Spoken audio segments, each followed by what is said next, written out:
Veja no ICL Notícias, segunda edição. Eles não dão folga. Aliados de Flávio Bolsonaro apresentam emendas para atrapalhar o fim da escala 6x1. Enquanto um atrapalha, outro trapalha.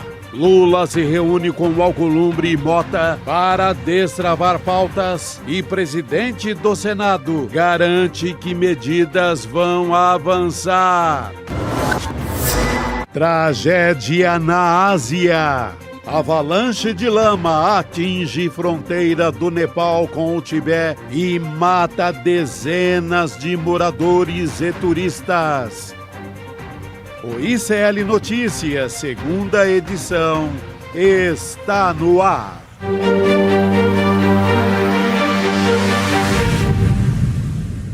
Olá, boa tarde. Seja muito bem-vindo, seja muito bem-vinda. O ICL Notícias, segunda edição, já começou. Chegamos à metade da semana, dia 26 de agosto de 2026.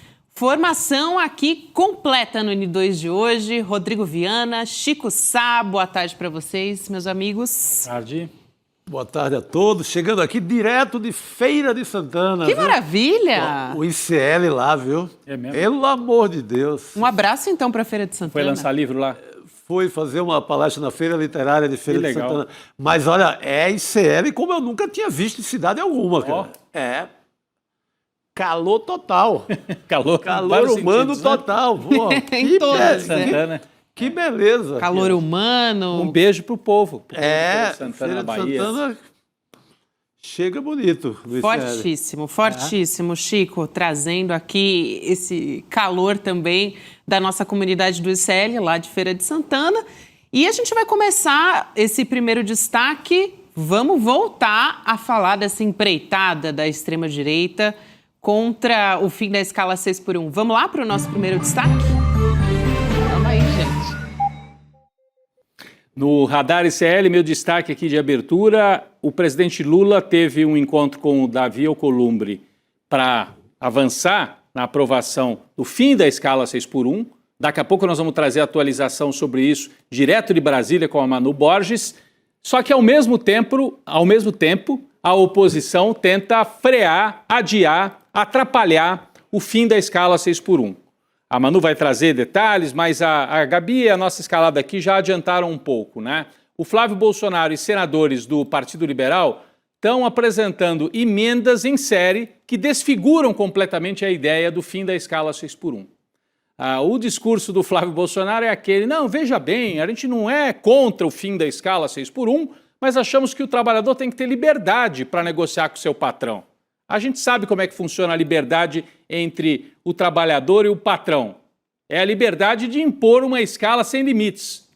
A reforma trabalhista que foi feita aí na época do Temer e do Bolsonaro foi feita assim.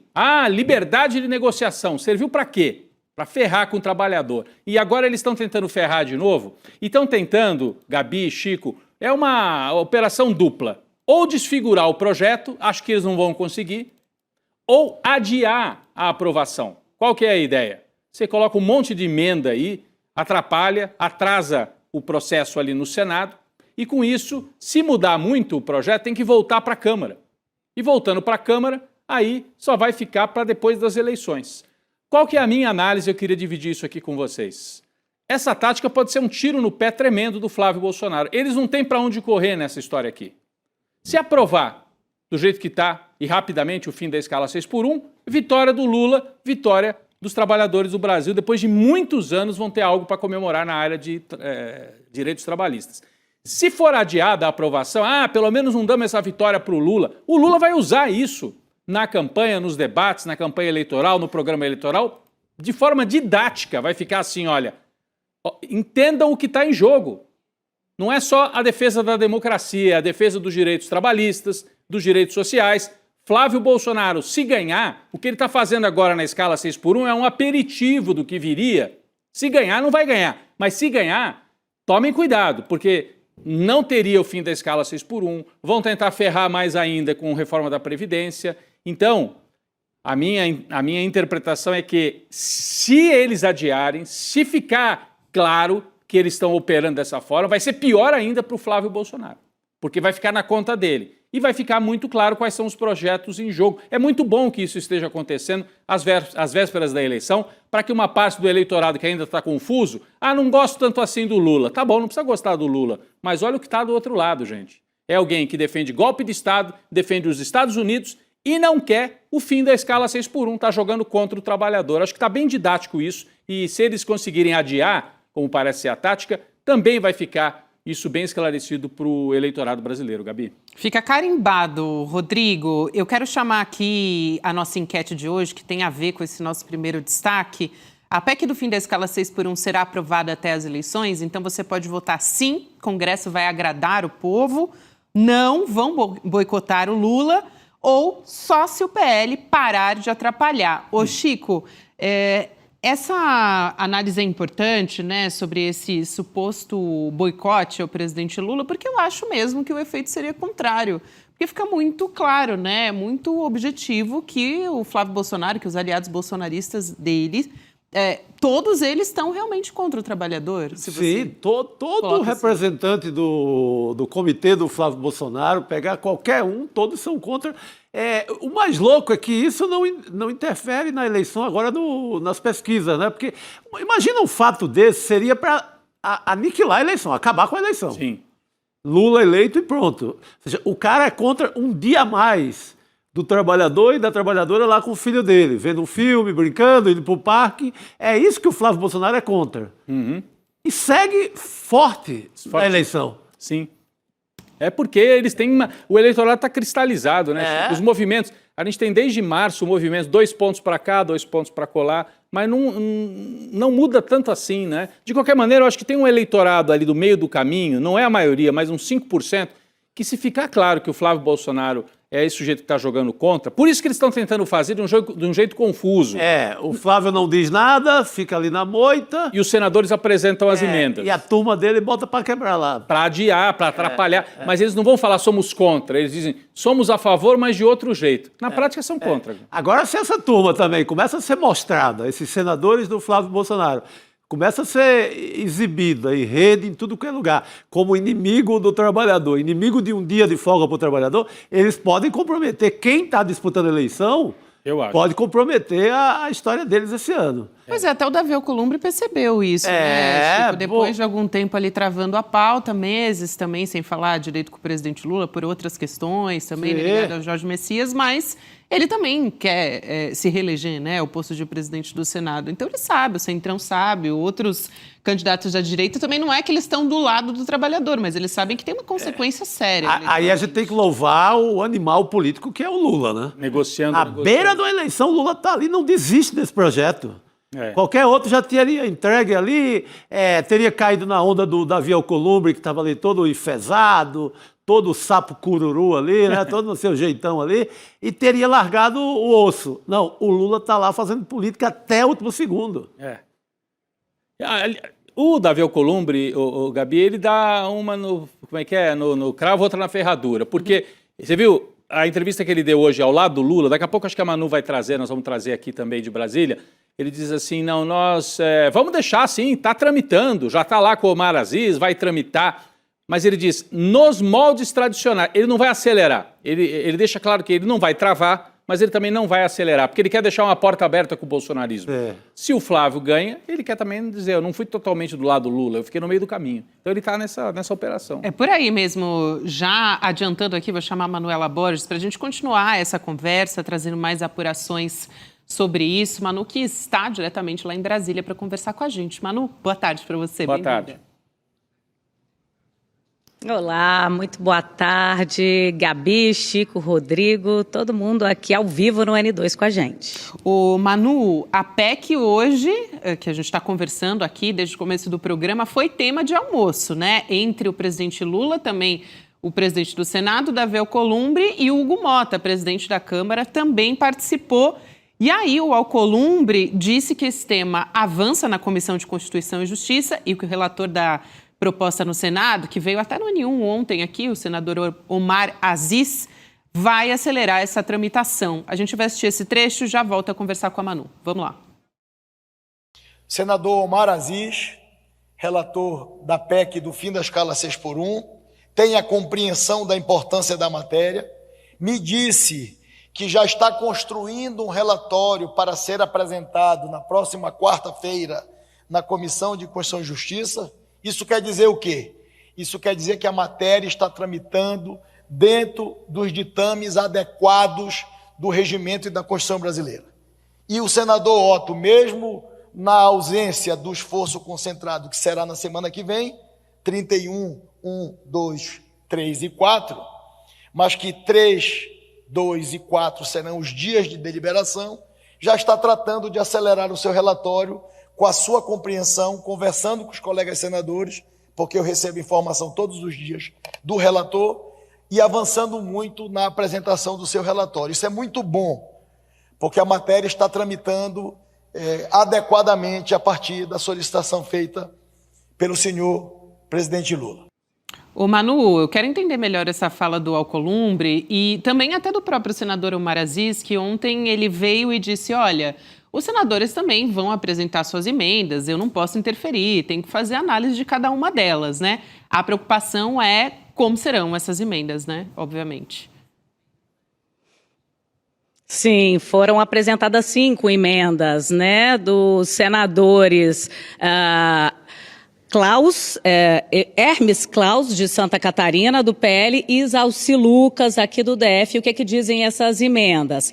Tempo de transição de 4 anos para implementar um dia a mais de folga, a possibilidade de desonerar a folha de pagamento do empregador, que é a chamada Bolsa Patrão, a possibilidade de negociar a hora trabalhada e os acordos coletivos definirem a jornada de trabalho, que pode chegar até 44 horas, como é hoje. Então, essas foram as emendas apresentadas. Eu até tentei conversar com esses senadores, eles não me responderam, mas conversei com uma outra liderança do PL, que defendeu o ponto de vista dos empresários, dizendo que vai aumentar a inflação, que os produtos vão ficar ali 13% mais caros, segundo pesquisas da CNI, CNA, enfim.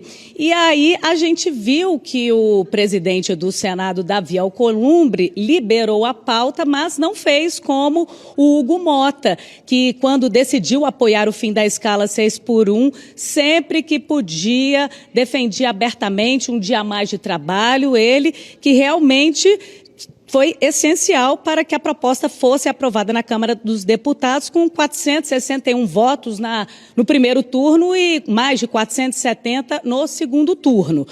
Então, a gente não vê essa defesa do presidente da Câmara dizendo, olha, vamos aprovar um calendário especial para suprimir as 5 sessões que são necessárias de debate, depois de aprovar na CCJ, depois tem ainda um interstício, que são mais 3 sessões para votar o segundo turno, mas a gente sabe que quando há vontade política é possível sim suprimir o tempo, aprovar uma PEC no mesmo dia, a votação em 2 turnos, como aconteceu com o marco temporal e também o reajuste, a possibilidade de os aposentados receberem aposentadoria especial na saúde pública, algo que até impacta no orçamento, Gabi. Ô Manu, um dos senadores que você citou aí é um empresário lá de Brusque que assumiu a vaga do Jorge Seife, que é o Hermes Clan, né? Então já dá para ter uma ideia aí. Ele assumiu essa cadeira em abril e dá para ter uma ideia do que vem nessa emenda que a Manu estava explicando aqui também. É clã, é fácil lembrar porque é o nome daquela organização que tem lá nos Estados Unidos. Que usa um capuz escrito. Exatamente. Eu não nenhuma associação com ele, mas é só o nome é igual. Né? Mas Manu, pelo que eu entendi então, e a gente ouve a fala do Davi Alcolumbre, quer dizer, o Davi Alcolumbre fala para o Lula, não, eu vou ajudar a tramitar, mas ele não vai acelerar, né, Manu? Ele vai deixar que corra no método normal. E como a gente está tendo só votações no chamado esforço concentrado, qual que é a previsão aí, não sei se você já tem isso nos bastidores, consegue aprovar no plenário do Senado, que tem que passar pela CCJ, aí tem essas emendas todas, complica, né? O debate, é claro, se prolonga, vai aprovar no Senado, no plenário, ou isso deve ficar realmente para depois das eleições? Qual é a previsão que está rolando aí em Brasília? Essa é uma incógnita ainda, viu, Rodrigo? Eu não consegui fechar uma questão se realmente a gente consegue a aprovação desse projeto, dessa PEC, antes das eleições.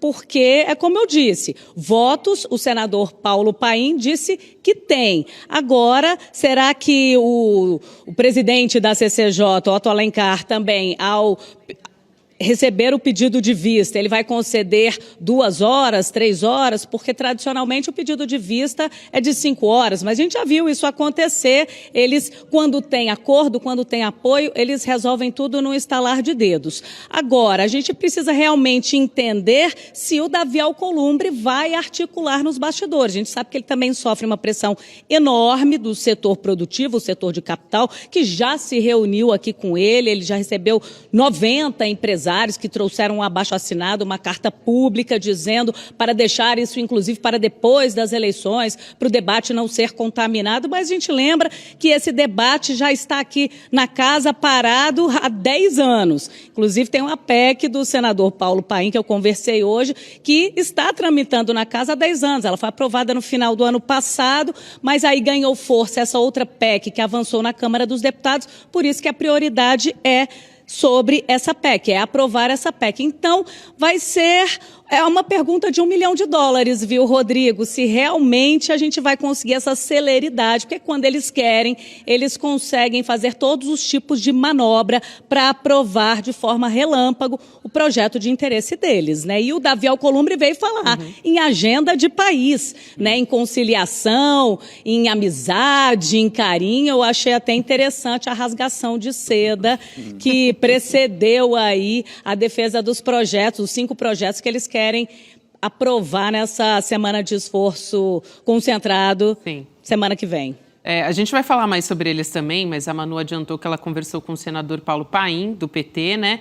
E ele disse que essas emendas apresentadas pelos senadores não têm apoio suficiente para conseguir alterar, assim, pontos essenciais da PEC. Então, ele está avaliando que o acordo para a escala 5x2 vai se manter sem nenhum tipo de bolsa-patrão, o que seria importante, né? Que é essa proposta que seria importante não aprovar, no caso, né? Mas que seria essa proposta que indenizaria os empregadores com recursos do governo federal. A gente tem aqui o trecho dessa conversa da Manuela Borges com o senador Paulo Paim. Vamos assistir. A tendência é que seja votada igual a Câmara votou. Poderá ter alguma emenda de redação que não mexa no mérito, mas essa aí, naturalmente, mexe no mérito. E não acredito que emendas como essa, irreais, sejam aprovadas. Lá eles tentaram aprovar para tentar macular o processo, inclusive a 4x3. E aí, a maioria da própria oposição e a ampla maioria da base, todos votaram contra. O acordo feito, e eu sempre digo que política tem que honrar a palavra dada. O acordo é 5x2. É isso que nós queremos votar e acho que o Senado, nesse momento histórico, não se afastará desse caminho de garantir esse ganho. Manu. O que a gente viu lá na Câmara dos Deputados? Que o PL, por exemplo, a maior bancada, tem 98 deputados. E quantos votaram a favor de um dia a mais de trabalho para os trabalhadores, um dia a mais de descanso, perdão? Só 11 tiveram a coragem de votar contra, de defender suas posições, porque a maioria esmagadora do PL é contra dar um dia a mais de descanso. Então, na hora H, inclusive o próprio Nicolas Ferreira, que é um dos que mais defende manter a escala 6x1, na hora H foi e votou a favor de um dia a mais de descanso. Então, é assim que opera o PL, e é isso que eu questionei até com o senador. Eu falei, senador, o senhor acha que essas emendas vão conseguir atrapalhar a tramitação do projeto, ou eles vão ter que se curvar à vontade popular e, na hora H, votar a favor da escala 5x2? Então, essa é a pergunta que a gente se faz, né? Essa história me lembra um velho personagem que é o Barão de Cotegipe, que pegou no final da escravidão, em 1888, a primeira reivindicação dele foi uma indenização para os fazendeiros. É isso. Era um velho deputado do Partido Conservador, nascido na Bahia, mas viveu muito tempo no Rio de Janeiro, e ele pede ali formalmente um projeto que quase é aprovado. Vamos indenizar porque os fazendeiros perderam sua mão de obra. Sabe, é a mesma coisa da agora, mesma história, está cheio de Barão de Cotegipe por aí, só que no TikTok, nas redes sociais, mas com a mesma cabeça. O Nicolas é uma espécie de Barão de Cotegipe do TikTok. Do TikTok, total. É importante sempre a gente olhar para a nossa história para ver como os padrões se repetem, né? Ontem a gente falou aqui do 13º salário, né? Daquele terrorismo econômico em torno disso. Capa do Globo, capa do Globo. Vai quebrar o Brasil. Famosa. 13º salário vai quebrar o Brasil.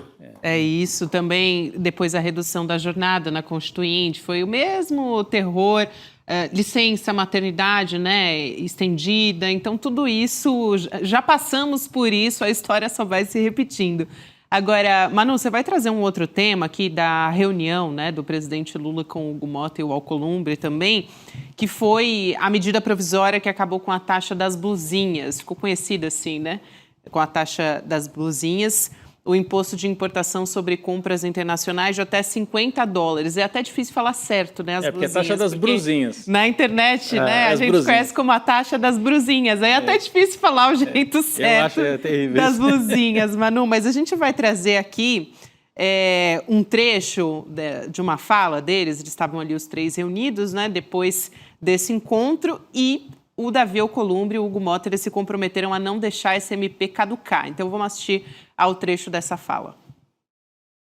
Eu faço o compromisso, como foi feito pelo presidente Hugo Motta, com o senhor e com o Brasil e com as brasileiras e com os brasileiros que precisam dessa matéria em vigência, que na semana que vem, tempo curto de esforço concentrado, no meio do processo eleitoral, nós vamos deliberar, encaminhar esta matéria para o senhor sancionar e ela virar lei para proteger milhões de brasileiros que usam desse instrumento para adquirir produtos muito baratos e terem qualidade de vida melhor.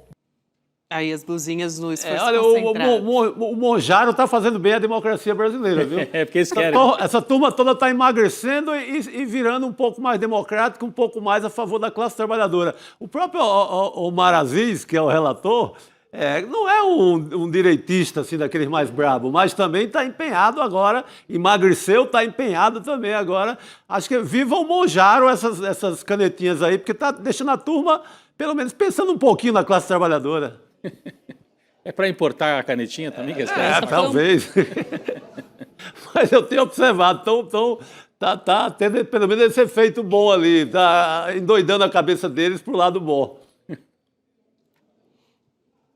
Essa foi uma medida que o presidente do Senado se comprometeu a entregar aprovada para o presidente Lula, né? Também é uma medida que ali agrada os eleitores, porque acaba com 20% do imposto sobre as compras acima de $50. Inclusive, o senador Davi Alcolumbre elogiou o presidente Lula, disse que ele se preocupou que quem vai para os Estados Unidos gasta $2 mil e não paga imposto, e quem está aqui no Brasil, que não tem condição de viajar, adquire esses produtos e tem que pagar o imposto 20% sobre o valor. O Hugo Motta também defendeu o fim da taxação sobre as blusinhas, disse que nem todos os produtos que estão nas plataformas são importados, tem muito produto brasileiro que também está nessas plataformas, então não beneficia exclusivamente o mercado internacional, porque existe uma crítica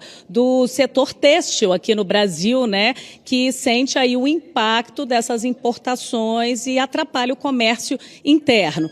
Então, além da MP das blusinhas, também houve outros compromissos, dar seguimento à PEC da Segurança Pública, que ele, inclusive, defendeu a criação, o Davi Alcolumbre, a criação do Ministério da Segurança Pública, com orçamento próprio, elogiou o presidente Lula nessa iniciativa, e também outros dois projetos, que é o Marco Legal dos Minerais Raros e também o projeto de lei do Redata, que cria regras para a instalação dos data centers aqui no Brasil, que pode captar aí 500 bilhões em investimentos. A gente sabe que é um projeto um tanto quanto controverso por causa da quantidade de água que esses data centers necessitam para funcionar, não geram emprego, mas, por outro lado, eles defenderam a soberania brasileira por ter a capacidade de armazenar seus bancos de dados no próprio Brasil, sem depender de outra nação estrangeira. Gabi. Não, ia só dizer que me chama a atenção, bem rápido, chama a atenção que para a taxa das blusinhas, o Alcolumbre é enfático. Nós vamos entregar para o senhor sancionar. Para a questão do fim da escala 6x1, ele não é tão enfático assim. Ele diz, está tramitando da maneira adequada, ponto. Então, tem uma diferença aí, né? A taxa das blusinhas, eles querem, né, ficar populares com a turma que realmente compra, porque é muito impopular você taxar, né, a importação, tanto que isso até hoje o Haddad sofre com isso, né? Exato, era isso que eu ia dizer, com a reputação taxadora, né? Exatamente. O Haddad fica marcado com isso, não tinha nada a ver com a história, os governadores que mantêm... E quem paga a conta é ele. É ele, mas daí então ele se compromete a entregar para o Lula o fim dessa taxação, que é boa também para o Lula poder mostrar isso antes da campanha, mas antes da eleição, mas em relação ao fim da escala 6x1, ele não se compromete em aprovar rapidamente, não. Ele diz, estou deixando tramitar. Se vai aprovar ou não, aí já não é problema meu. Manu, houve um momento ali realmente, né, para a gente finalizar essa questão, passando a palavra muito rapidinho para você, mas que estava ali ameaçando realmente a popularidade e, no fim das contas, né, depois viria a ser a campanha do presidente Lula, essa questão da população, principalmente a população de baixa renda, né, que estava demandando muito. As redes sociais falavam muito dessa questão da taxa das blusinhas e afetando diretamente o Haddad, né, por conta dessa questão da taxação. Sem dúvida nenhuma. E a oposição também não quer dar esse presente de bandeja para o presidente Lula às vésperas das eleições. Agora, só uma última apuração que eu tenho. Por que Davi Alcolumbre agora está tão próximo do presidente Lula? Segundo o que eu apurei, já, claro, querendo o apoio para se reeleger presidente do Senado. Por quê? Porque existe uma conversa aqui de bastidor de que o coordenador de campanha do Flávio Bolsonaro, Rogério Marinho, tem a ambição de concorrer à presidência do Senado. Então, caso o Flávio seja eleito, não terá o apoio desse grupo eleito, né, para disputar contra Rogério Marinho. Então, esse é o cálculo político que Davi Alcolumbre faz e por isso que agora está melhores amigos do presidente Lula, com várias palavras como carinho, amizade, reconciliação, diálogo aberto. Gabi. Vamos ver se chega a ponto esse carinho todo de aprovar até o Messias, né? Que hoje o Jorge Messias esteve também lá no Alvorada e muita gente associou, né? O Lula conversou com o Messias e talvez tenha levado para o almoço, na sobremesa, o Columbre, além desses projetos aí, o Messias, hein? Dá para aprovar depois? Aí o Messias. A origem de toda a torta de climão, né? O climão veio da rejeição ao Messias. A separação ali entre o Alcolumbre e o presidente. O Messias pode esperar. Já esperou muito, espera aí vai esperar mais janeiro. Vai ter que esperar mais um pouco. Tem coisa mais importante. Obrigada, Manu. Até a próxima, querida. Bom trabalho. Beijão, ótimo programa. Valeu. Boa noite, querida. Manu, a gente vai seguir aqui falando um pouco, tem um assunto que faz algum tempo que a gente não trata aqui, né, no N2, especificamente sobre isso, a trama golpista. Vamos trazer mais um destaque aqui. Opa!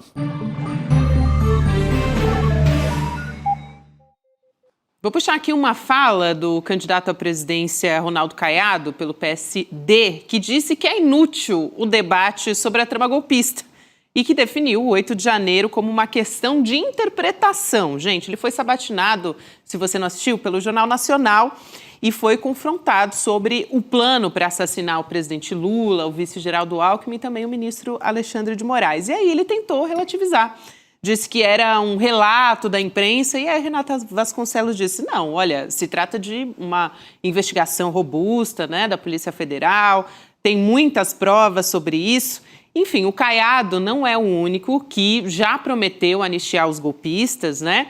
Ele falou, olha, vai rolar anistia e ninguém vai falar desse assunto mais. O Romeu Zema também defende anistia, embarca naquela mesma tese, né, na falácia de que o 8 de janeiro Foi só um ato de vandalismo, enfim. O Flávio Bolsonaro eu não preciso nem dizer, porque esse é um projeto da família Bolsonaro, né? Anistiar o Jair, anistia ampla, geral e irrestrita.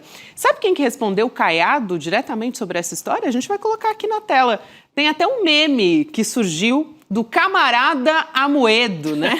O João Amoedo, tá aí na tela, olha, o ex-presidente do Partido Novo dizendo: o Brasil teve 2 coisas boas nos últimos anos, a condenação dos golpistas e a aprovação da reforma tributária. O Caiado quer revogar as 2, então tomou ali um puxão de orelha do João Amoedo. Olha que tempo que a gente vive, né? E o partido que o João Amoedo fundou, né, o Novo, ele tem candidato golpista nas eleições.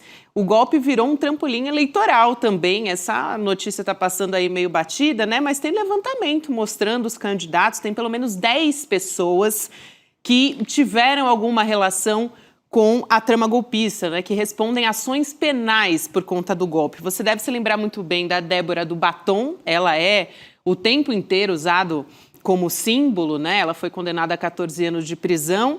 E é uma Marte da extrema-direita. Você está vendo aí o primeiro dia de campanha do Flávio Bolsonaro, lá em Copacabana. Ele justamente escreveu com um batom na camiseta para lembrar da Débora do Batom, né? Para fazer uma alusão a ela. E a irmã da Débora do Batom que está concorrendo é a Cláudia do Batom. Então, está concorrendo a deputada para usar essa história como plataforma política. A Débora do Batom já está até em prisão domiciliar, né? Mas tem uma outra candidata que é mulher de um ex-chefe do Departamento Operacional da PM do Distrito Federal, que foi condenado aí por omissão e conivência. Enfim, tem vários candidatos golpistas nessa eleição. E o Brasil tem essa tradição de anistiar golpista com um pretexto, um falso pretexto de pacificação. E a direita, a extrema-direita, se beneficia disso, né? No fim das contas, a gente está falando aqui do Flávio Bolsonaro, né, do Caiado, do Zema, a gente não está falando mais só do risco à democracia, como se tinha só não, né, o que já era muito grave, mas lá em 2022. Agora a gente tem ingerência externa também. Então, tudo isso se soma a consequências mais graves aqui para o Brasil, são democracias da América Latina, do mundo inteiro, mas parece que a gente está vivendo uma situação tão extrema que essa situação, às vezes, parece que está passando meio lateralizada, né? Os candidatos golpistas nas nossas eleições, né? Parece que a gente está eles estão tentando naturalizar essa história, né? A extrema-direita vai se beneficiando e, no fim das contas, se a ingerência externa prevalece, o que está se tentando não deixar acontecer, o presidente Lula, enfim, os progressistas, aí você também anistia os golpistas. Tudo na mesma baciada, né, Rodrigo? Acho que se o Lula ganhar, não vai ter anistia nenhuma, né? Claro. Outra coisa, a irmã da Débora do Batom está concorrendo. Eu estou só esperando ela perder, porque a frase já está pronta. Né? Perdeu, mané. E virou, né? A família toda do Batom, né? Para concorrer. Perdeu, mané. Ontem, na sabatina da Globo, até que na sabatina do Caiado, assim, teve uma resposta, mas podia ter sido mais enérgica, né? Hoje o próprio grupo, hoje foi na rádio, né? CBN, falou aí sim, não, olha. Aí foi direito. Aí fizeram o serviço completo. Mas ele continua se sentindo à vontade, né? Para falar dessa maneira, né? É bom para também afastar de vez aquela coisa de direita moderada, né? Eu sou o candidato moderado, não tem nenhum candidato moderado na direita. Todos eles defendem anistiar os golpistas, né? Impressionante. Hoje também circulou o debate do Caiado com o Brizola em 89, que o Caiado começa a dar umas indiretas pro Brizola lá no meio, né? E o Brizola entra e fala: o senhor tá dando indireta, fala direto na minha cara. Ele começa a bater boca de um jeito. Era maravilhoso, nossa. Esses debates aí, até agora 89, a gente não viu, né? Até agora a gente não viu. Vamos chamar aqui informações quentes do nosso N2. Laura Couto, boa tarde para você. Boa tarde, Gabi. Eu já ia falar quase boa noite aqui. Boa tarde para o Rodrigo e para o Chico também. Vamos começar a Central ICL de hoje falando da avalanche de lama que atingiu a fronteira entre o Nepal e o Tibete. Até agora são 157 mortos e mais de 840 desaparecidos. O desastre destruiu pontes, engoliu casas, carros e um posto de controle. A Agência Nacional de Desastres do Nepal confirma que houve uma avalanche de rochas e pedaços de gelo que pode ter provocado a enchente. Ainda no noticiário internacional, vamos falar da nova medida dos Estados Unidos. O presidente Donald Trump determinou a suspensão do agendamento de entrevistas para vistos de imigrantes em embaixadas e consulados americanos em todo o mundo, incluindo o Brasil. Isso atinge pessoas que pretendem morar permanentemente nos Estados Unidos. Já os agendamentos para vistos de não imigrantes, como os de turismo, continuam funcionando normalmente. Essa decisão está relacionada a uma iniciativa global de treinamento de funcionários do consulado, mas o governo não informou quanto tempo a medida deve durar. Para fechar aqui, vamos falar de Brasil. O Ministério Público de São Paulo denunciou 16 alvos da Operação Carbono Oculto, que investiga a lavagem de dinheiro do PCC. O grupo é acusado de ter estruturado uma organização criminosa que atuou em fraudes fiscais e na adulteração de combustíveis em postos de gasolina aqui da Grande São Paulo. Entre os denunciados está o empresário Roberto Augusto Leme da Silva, mais conhecido como Beto Louco, que atualmente está foragido. A operação também teve alvos de peso na famosa Avenida Brigadeiro Faria Lima, aqui no Centro Financeiro de São Paulo. Eu devolvo para você, Gabi. Obrigada, Laura Couto, pelas suas informações. Depois a Laura volta aqui de novo, trazendo essas pílulas, né, de informações urgentes aqui pra gente. Vamos seguir aqui chamando Cristina Serra para participar desse N2. Cris, boa tarde para você, bem-vinda. Oi, Rodrigo, Chico, boa tarde. Boa tarde, boa noite. Boa noite. Pode declarar boa noite. Então tá declarado. 18 horas. Boa noite, Brasil. 8 minutos. Boa noite, Brasil. Está declarada boa noite neste programa. Ô, Cris, tá rolando, Cris, Chico e Rodrigo, né? Tá rolando uma operação Panos Quentes, né? Também. A Laura agora estava falando de uma outra operação aí, né? Envolvendo a Carbono Oculto, mas o advogado-geral da União, Jorge Messias, e o ministro da Justiça, Wellington César, eles estão numa campanha para tentar reaproximar o ministro André Mendonça do STF e o diretor-geral da Polícia Federal, o Andrei Rodrigues. Está aí na tela os personagens envolvidos nessa história, né? De um lado, o André Mendonça está reclamando da demora da corporação, né, da PF em dar o andamento às apurações, entre elas o inquérito que cita o filho do presidente Lula. E a cúpula da PF está reclamando, por sua vez, de interferência do Supremo na condução das investigações. O que aconteceu, né? No início desse mês, o Messias articulou reuniões do André Mendonça com o Wellington César, que se colocou à disposição para atuar como um interlocutor nessa história com a Polícia Federal. Mas um encontro entre o Mendonça e o Andrei Rodrigues acabou não sendo marcado, pelo menos até agora. E aí o embate entre o André Mendonça e a Polícia Federal está acontecendo ao mesmo tempo ali em que tem uma disputa no próprio Supremo Tribunal Federal, né? Entre colegas, o André Mendonça e o ministro Flávio Dino, em investigações relacionadas ao caso Dark Horse. Então, tem muita disputa interna. O André Mendonça também não tem demonstrado nenhuma vontade, né, de atender a esse pedido da PGR de enviar os inquéritos sobre o Fábio Luiz para a primeira instância. Então, é uma situação que eu acho que não vai se resolver tão cedo. Então, tem o ministro da Justiça que foi colocado ali para tentar dar uma apaziguada, né? Operação Panos Quentes mesmo. Eu acho que se vier novidade do caso Dark Horse antes da eleição é através do Flávio Dino, não é através do André Mendonça, né, Chico? Porque o André Mendonça é que tem a prerrogativa, porque o caso do Master está com o André Mendonça. Então o Dark Horse entrou como um apêndice, entre aspas, que é um apêndice importante, do caso Master. Só que o Dino, como viu que não anda nada lá com o André Mendonça, ele se plantou ali e não permite que nada avance, o Dino pegou o caso das emendas e colocou para também investigar a história do Dark Horse, porque tem vários parlamentares que mandaram dinheiro através de emendas.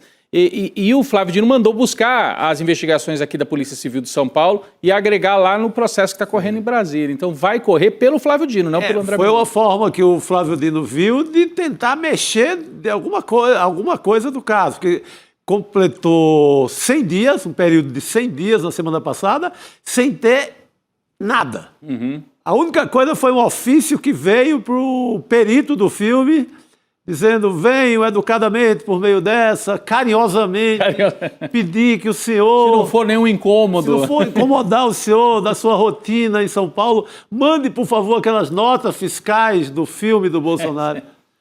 Não fez nada a Polícia Federal, porque o terrivelmente evangélico não se mexeu.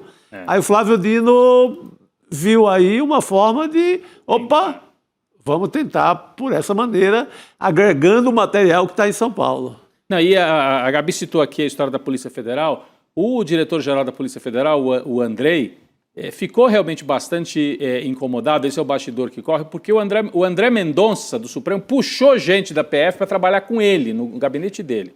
E esses delegados e agentes da Polícia Federal no gabinete do André Mendonça costuram informação por fora da estrutura da Polícia Federal, com a prerrogativa de serem policiais federais, mas por fora da direção da Polícia Federal. Então, o Lula tem dado a direção clara, não é para proteger ninguém, mas também usar a Polícia Federal no governo do Lula para ser ferramenta do bolsonarismo já está um pouco demais, né? Fazer uma pequena lava-jato ali dentro do gabinete do ministro, né? Para ferrar só um lado, aí também é demais. E o Flávio Dino sabe bem o que é isso, porque acompanhou isso ainda fora do Supremo Tribunal Federal. Então ele está ali nos bastidores acompanhando de perto. A Cris voltou, né? Diga lá, Cris. Eu consegui ouvir aqui o final da argumentação de vocês e acho que é isso, né? Acho que se complementa com uma visão que é o seguinte: o André Mendonça, o ministro do STF, André Mendonça, ele está, de fato, usando essas acusações que envolvem o filho do presidente Lula, né, o Fábio Luiz, como um instrumento de campanha, né, um instrumento político eleitoral. A metodologia é a mesma da Lava Jato, vai soltando aos poucos, vai soltando em capítulos, né, para fazer com que tenha toda noite no noticiário, né, mais um capítulo de ações que, na verdade, tem se provado até agora, né, suspeitas ao vento, né? Não há, de fato, nada concreto, nada, não existe. Se você pegar as tais suspeitas contra o Fábio Luiz, não há nada concreto que estabeleça qualquer tipo de vínculo entre ele e o escândalo do INSS, né?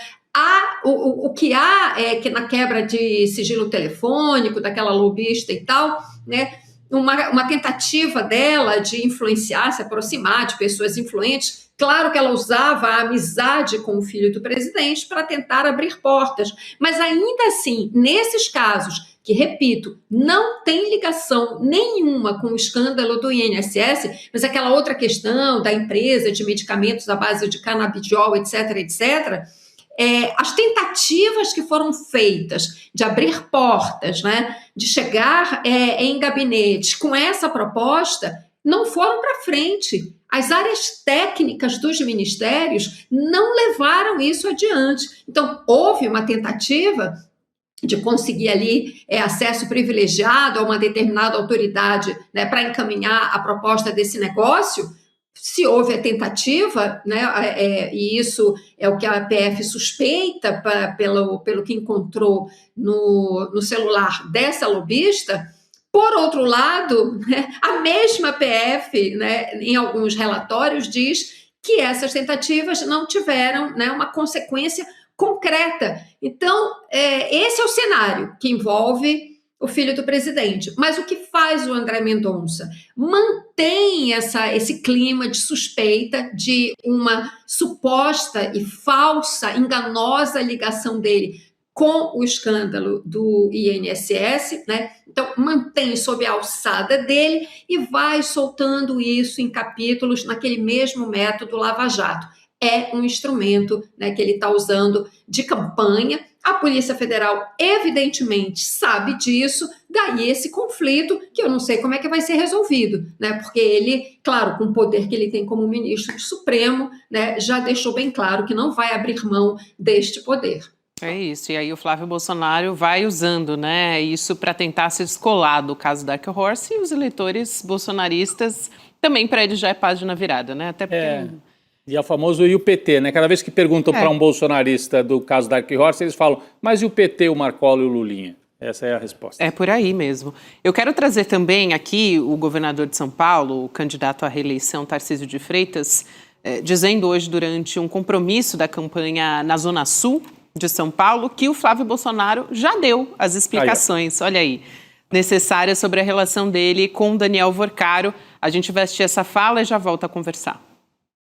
Ele já deu explicações. Se tem um fato novo aparecer, acho que está tudo esclarecido. Acho que tem muita gente aí que precisa dar esclarecimento. Você vê os escândalos de corrupção que estão assolando o governo federal, na antessala do presidente da República, envolvendo o seu chefe de gabinete, né, o Marcola, envolvendo aí o próprio filho do presidente. Eu acho que eles devem dar muita explicação, tendo que as explicações que o Flávio deu foram suficientes e não aparecendo mais nada novo aí. Já faz 3 meses que o Flávio Bolsonaro prometeu prestação de contas e até agora não cumpriu, né, do dinheiro que o Daniel Vorcaro teria ali mandado para a produção do filme do Dark Horse. Só que aí, gente, alguma coisa aconteceu nesse meio do caminho, porque o Tarcísio mudou o discurso. Na sabatina da revista Veja, ele defendeu a transparência quando ele foi questionado se o Flávio deveria prestar contas sobre o filme. Então ele diz o seguinte: tem que ser o mais transparente possível, principalmente quando a gente não deve nada. Eu acredito que ele, o Flávio Bolsonaro, não deva. Então ele vai ter a oportunidade de, ao ser interpelado, explicar isso, o financiamento do filme, né, pelo Daniel Vorcaro. Então alguma coisa aconteceu. No mesmo dia, as duas falas? Para ele mudar o discurso assim tão rápido, né? Não sei, não entendi isso. Deve ter ficado sabendo de alguma coisa que vai surgir, né? Porque hoje está uma boataria pesada de que vem aí o caminho do dinheiro, né? Então, hoje, Brasília está nesse climão. Pode ser. Pode ter sido informado. Cris. É que também, né, esses personagens que têm explicações a dar, eles vão modulando também o discurso, né? Depende de como a pergunta foi feita, depende qual é a plateia, né? Depende de quem está ali cercando. Acho que isso se deve a uma modulação de discurso, mas a gente precisa se ater à essência desse caso, né? O Flávio Bolsonaro não prestou contas desse dinheiro do Dark Horse. Ele fala o tempo todo, quando ele diz que já prestou contas, ele se refere a uma prestação de contas completamente capenga, que aquela Karina Gama, daquela produtora que trabalhou nesse contexto aí do filme, ela apresentou uma prestação de contas capenga para a Polícia Civil de São Paulo. Mas é uma prestação de contas que ela mesma contratou, a empresa dela, a produtora dela, contratou uma empresa para fazer essa prestação de contas, que não explica de fato como o dinheiro foi usado, não tem documentos, não tem notas fiscais, né? Não tem, quase que como uma planilha de gastos, mas não tem documentos, né, notas fiscais, basicamente, que comprovem, de fato, que aquele determinado montante foi pago para a empresa tal, que fez tal coisa para o filme, outro montante foi pago para outra empresa. Prestação de contas é assim, é alguma coisa que você pode, de fato, verificar por meio das notas fiscais. Pode auditar, pode procurar aquela empresa, é isso mesmo, você recebeu, tal, né, essa nota foi emitida. Então, assim, ela apresentou uma prestação de contas mequetrefe e é essa prestação de contas a qual o Flávio Bolsonaro se refere para dizer que essa explicação já está dada. Eu estou aqui só esperando para ver qual é a explicação que ele vai dar na sabatina à TV Globo, ao Jornal Nacional, na sexta-feira, né? Porque espero que esse assunto seja devidamente cobrado, né? E vamos ver se ele tem alguma outra explicação, além de ficar só rebatendo, repisando que essa prestação de contas já foi feita. Não foi, e ele deve explicações, né, ao público em geral, muito mais do que aos seus eleitores, ao público em geral. Cris, obrigada. Bom ter você aqui com a gente hoje, nessa quarta-feira. Obrigado. Até a próxima, querida. Tchau, pessoal. Boa noite. Boa noite. Até mais. Cristina Serra participando aqui com a gente. Eu quero lembrar da aula que a gente vai ter amanhã, hein?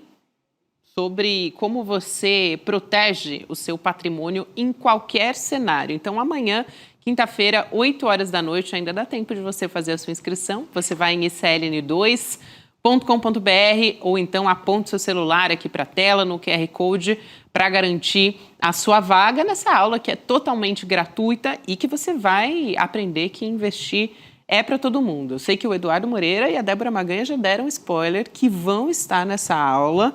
Então, muito importante a gente entender como começar a investir ainda nesse ano e até já incluindo esse cenário eleitoral, né, que é muito importante, Chico. Olha, o Eduardo e a Débora sabem do riscado, né? Então, pode se preparar para uma bela aula. Eu sempre vejo essas aulas porque eu sou completamente perdido, né? Em matéria de dinheiro. Então, eu preciso desses guias aí para não guardar, mas pelo menos administrar ali um bom empate técnico na vida. Empate, é isso.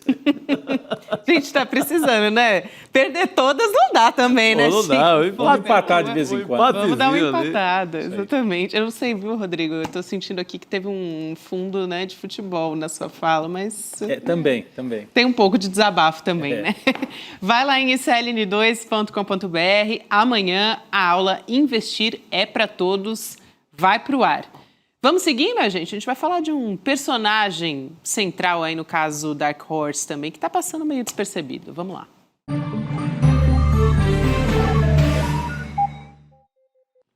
Olha, Gabi, esse personagem, ele é uma figura central no caso Dark Horse, principalmente no ramal paulista, no ramal paulistano desse caso aí do filme sobre o Bolsonaro. Olha, o ministro Flávio Dino decidiu que a Polícia Federal podia pegar tudo que já foi apurado aqui em São Paulo pela Polícia Civil, mas quando a PF entrou no caso, descobriu um absurdo. Que esse personagem, que você havia falado, que se trata do empresário Alex Leandro Bispo, havia desaparecido. Ele é dado como foragido pela polícia de São Paulo por conta de outro caso. Ele é acusado de um feminicídio, agora no final de 2025, em um caso tenebroso acontecido no Morumbi, em que uma moça, aliás, uma cearense, Maria Catiane, minha conterrânea, ela é atirada de um prédio do Morumbi, onde morava com esse sujeito, e ele é acusado de ter sido o autor desse crime. Ele é preso pela Polícia de São Paulo no final do ano passado, mas a Justiça, o TJ de São Paulo, mandou soltar agora há 2 semanas.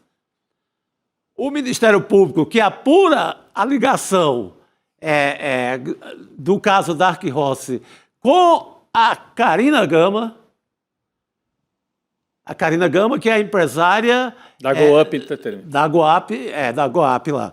E quando a Polícia Federal vai atrás de ouvi-lo pro caso Dark Horse, o cara está desaparecido. E o que interessava à Polícia Federal? Saber se ele e a Carina, se o Alex Bispo, o caso é enrolado, mas eu explico. Se o Alex Bispo e a Carina tinham pego aquele dinheiro do contrato do Wi-Fi da Prefeitura de São Paulo, vê que rolo, para jogar dentro do filme. Ou seja, o Alex Bispo, ele tem um crime, ele é acusado de um crime, um feminicídio, mas como ele estava no rolo do Dark Horse com a Carina, a Polícia Federal e a Polícia Civil de São Paulo amanhecem hoje com a ausência desse personagem. Ele sumiu. Ele desapareceu. Mas ele teria a ver também com o caso Dark Horse ou só com o caso do Wi-Fi? Com o caso Dark Horse, daquele projeto de Wi-Fi da Prefeitura de São Paulo. Ele trabalha com a Carina naquele caso. Então, ele é procurado por uma história e está enrolado na outra, no caso do Dark Horse. Então, ele é buscado por 2 causas. O feminicídio, gravíssimo, aqui em São Paulo, e a ligação com o financiamento do Dark Horse. Então, Polícia Civil de São Paulo e Polícia Federal têm essa missão de encontrar esse sujeito. Que personagem, né? Envolvido. Nossa, é importantíssimo. Ele desaparece assim da hora para outra. Muito bom, Chico, você trazer essa observação aqui para a gente ficar de olho nesse personagem aqui, fundamental. A gente vai trazer mais informações aqui no Uni2.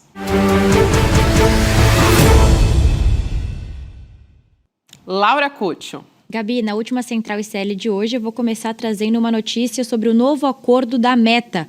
A empresa concordou em pagar 17 bilhões de dólares e acionar medidas de segurança infantil no Facebook e no Instagram para encerrar um julgamento histórico sobre o vício em redes sociais entre adolescentes.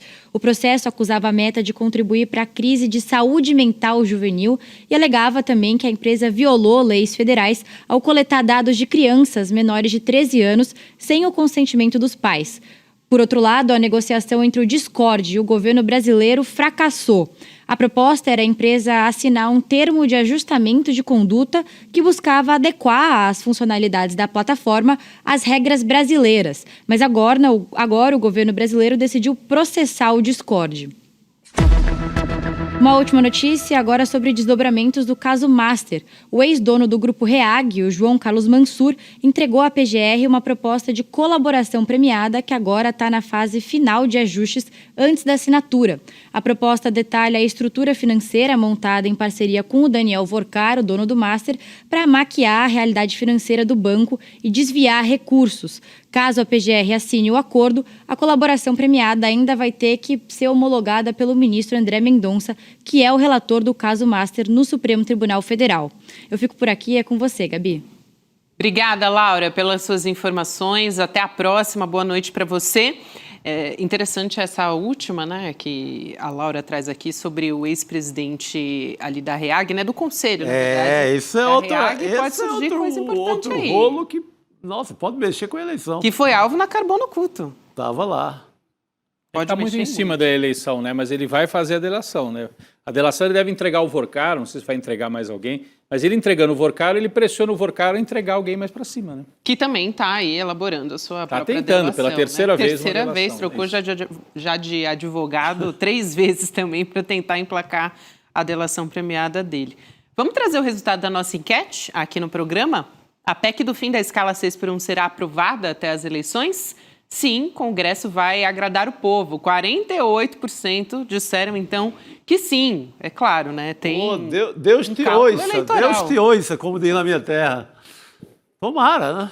Não é à toa, né? Que não é porque tem muita gente boazinha assim no Congresso, preocupada, né, com o bem-estar do trabalhador. Deveria. Mas sabe o que eu acho que não vão aprovar antes do primeiro turno? Eu apostaria que não vão aprovar. Porque como tá tem um empate aí nas pesquisas, quase... O Alcolumbre vai ajudar uma no cravo, outra na ferradura. Vai deixar assim aberto para não parecer que ele ajudou o Lula. Aí Lula vai ter o discurso de, lutei até a última hora e não deu. Eu acho que vai ser... Aí o discurso está pronto, né? Tá pronto.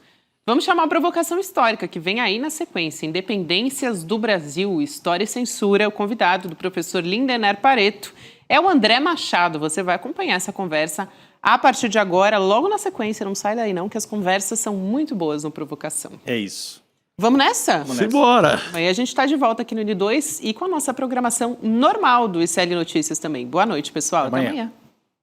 Você tem mais de 50 anos e fica sem saber o que fazer com o seu dinheiro em ano de eleição? Eleições mexem com a economia. O mercado oscila, a volatilidade aumenta e muita gente entra em pânico, tomando decisões impulsivas que custam caro. O grande problema é que a maioria das pessoas não tem um plano independente, não sabe como blindar os recursos e fica refém do cenário político. No dia 27 de agosto, às 8 horas, em um encontro ao vivo e gratuito com Eduardo Moreira, você vai aprender como construir uma estratégia financeira sólida que protege o seu dinheiro independentemente do resultado das urnas. Quando você entende o mercado de verdade, toma decisões com autonomia para defender o seu patrimônio. É exatamente isso que vai ser mostrado nessa nova aula. Todos os dias, as principais notícias do Brasil e do mundo direto no seu WhatsApp, com informação de qualidade e sem fake news. Escaneie agora o QR Code e entre para o canal do ICL Notícias. Informação que importa onde você estiver.